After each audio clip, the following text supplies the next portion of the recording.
E depois de quase 5 meses na gaveta da Comissão de Constituição e Justiça do Senado, a indicação de André Mendonça foi aprovada na comissão e no plenário da Casa. O advogado é o segundo ministro do Supremo Tribunal Federal, indicado pelo presidente Jair Bolsonaro. Sobre isso, a gente vai conversar agora com o ex-ministro Carlos Aires Brito, que foi presidente do STF e também do Tribunal Superior Eleitoral. Boa noite, ministro. Está me ouvindo direitinho? Boa noite, Glória Evanique. Boa noite a todos e todas. Seja muito bem-vindo. Então tá bom. Queria saber do senhor primeiro como é que essa indicação do Mendonça muda o cenário do STF. Bem, o STF estava funcionando sem sua composição íntegra, né? E há certas matérias que precisam do número ímpar para efeito do voto de desempate. E nesse caso, e sem falar, não é que a composição completa do Supremo Tribunal Federal o habilita a julgar, digamos, com aquilo que significa mais experiência. Por exemplo, são 11 quando o plenário está funcionando com sua composição íntegra. São 11 pares de olhos sobre as causas, sobre os temas, 11 experiências profissionais, 11 vocações jurídicas, 11 sensibilidades, de maneira que agora o Supremo se recompõe, passará a atuar na sua inteireza, né? Numericamente está recomposto, e todos temos a ganhar com isso, o Brasil inteiro, as causas também. Ministro, eu estou aqui com o nosso analista de política, o Yuri Pita, participando junto com a gente aqui. Gostaria de fazer uma pergunta para o senhor. Diga aí. Obrigado, Glória. Boa noite, ministro. Prazer falar com o senhor novamente. Boa noite, Yuri. Boa noite. Nessa nova configuração, entrando André Mendonça, ele usou uma frase ali tão logo no seu primeiro pronunciamento, depois de ter sido aceito, que era um passo para ele, um homem, um pequeno passo para ele, fazendo uma paráfrase com o astronauta Neil Armstrong, e disse que era um grande salto para os evangélicos.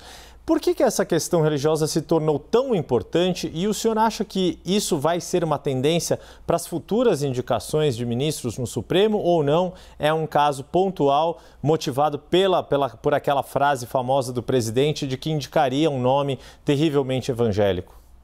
Eu espero que seja um caso pontual, porque o Estado brasileiro é constitucionalmente, por definição constitucional, é um Estado laico, não professa nenhuma religião, nenhuma seita. Isso está no artigo 19, explicitamente, da Constituição Federal, cuja dicção é a seguinte: é vedada, é uma norma, Yuri, panfederativa, alcança todas as unidades da federação. É vedada a União, aos estados, ao Distrito Federal e aos municípios, e vem a primeira vedação, a primeira proibição. Estabelecer cultos religiosos ou igrejas. É a matriz aqui normativa do Estado laico.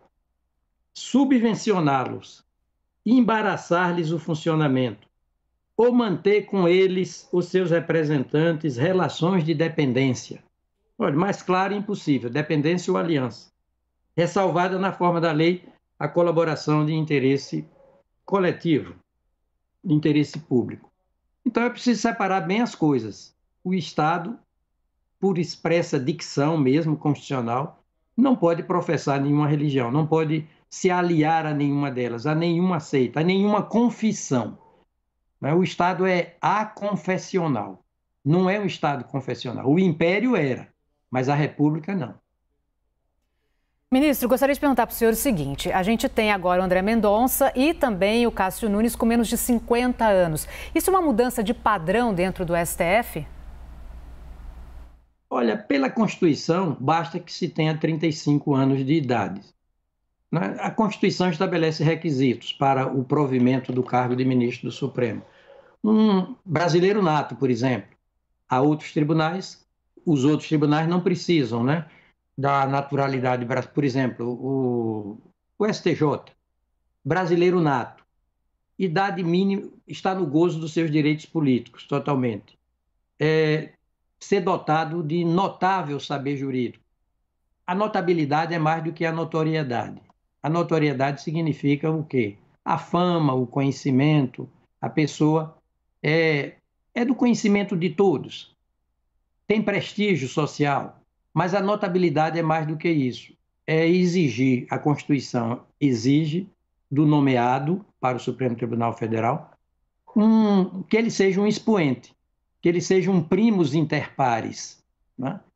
E se esses requisitos estiverem preenchidos, em verdade, quem observa se esses requisitos constitucionais estão preenchidos é a esfera política. No caso, o Poder Executivo, o Presidente da República, que faz a indicação, e uma casa do Congresso Nacional, representante de todos os estados federados, que é o Senado Federal.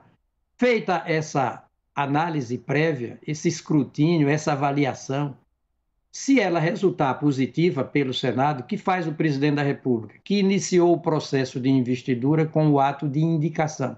O presidente expede um decreto de nomeação daquele nome já aprovado pelo Senado Federal. Com o decreto, com a publicação do decreto de nomeação, entra em cena um terceiro poder, o Poder Judiciário, mais de perto, o Supremo Tribunal Federal, para marcar a solenidade de posse.